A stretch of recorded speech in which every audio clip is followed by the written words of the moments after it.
And that actually brings up a funny thing too. Like if you scroll on my comments, you'll see some people are like, oh yeah, I've heard of subject to, but it sounds very scammy, so I would never do it. And I'm like, okay, if you don't want to get educated and you think it's a scam, that's great. That just leaves more deal out there for me, because subject to deals, they happen all the time, every single day, all across America. It's just not a lot of people know about it.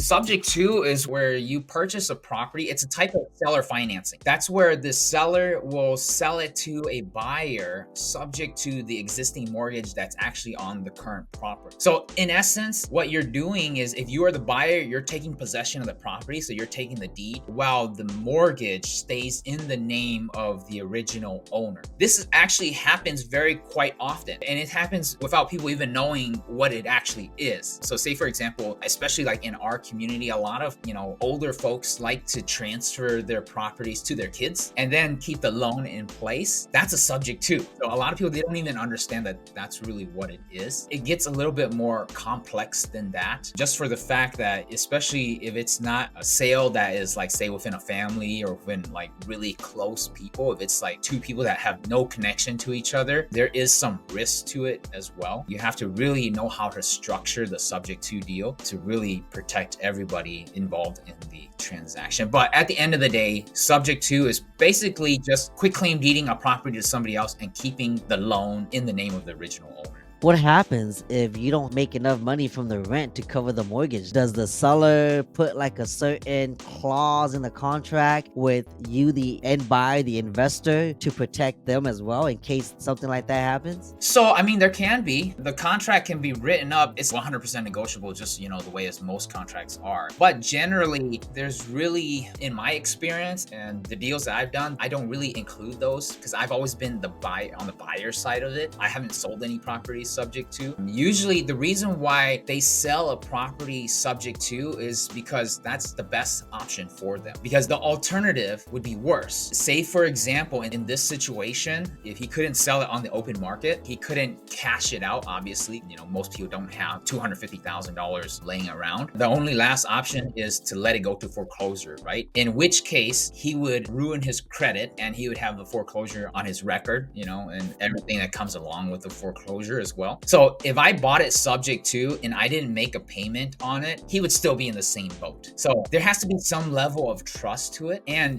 they understand that at least this way, they have at least a chance of getting rid of the property without ruining their credit. Because when I approach somebody and suggest this type of financing, it's usually the last resort. Because if me as a buyer, if I don't make the payments, then it would actually be his credit that's impacted. But for us, one, we have the track record, right? We've done a lot of these type of deals and we have not had one go to foreclosure. When we purchase these deals, we actually help the seller actually get better credit because we make the payments on time. Most of these sellers, they have money problems, right? Like they haven't made the payments. They're actually probably in the pre-foreclosure process already. So we catch them up, we make the payments on time. So they actually end up with even better credit than if they didn't do the subject to deal. And that actually brings up a funny thing too. Like if you scroll on my comments, you'll see some people are like, oh yeah, I've heard of subject to, but it sounds very scammy, so I would never do it. And it sounds so questionable, like, what if you don't do this and blah, blah. And I'm like, okay,